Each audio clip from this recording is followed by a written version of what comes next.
Pöytään. Se olisi rallikaus 2017 alueella.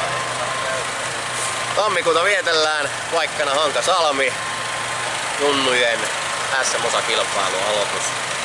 Meikäläinen ei niinku harmaasta parrasta ja täältä harmaasta tukaväristä jo voi huomata, niin enää ihan junioreja ole, mutta on ilo ja kunnia saada ajaa täällä samassa porukassa ja vähän jopa samoista pisteistä noiden junnujen kanssa. Koitetaan vähän kiusata noita 16-20-vuotiaita ja katsoa, että minkälaista vauhtia niitä löytyy, kun siellähän on sellaisia kavereita, jotka tavoittelee jossain vaiheessa sitten ehkä jopa ralliin ihan ammattilaistallipaikkaa. Polo on iskussa.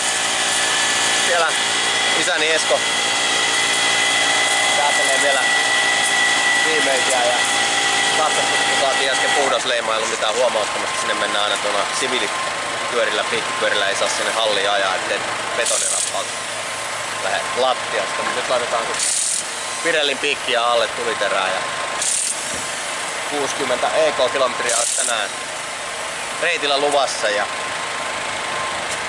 luokassa meillä lähtee 8 autoa.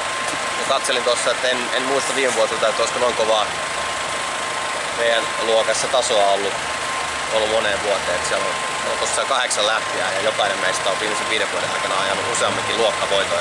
Tänään saa mennä kovaa, jos mieli palkinnoin. 3 parasta palkitaan.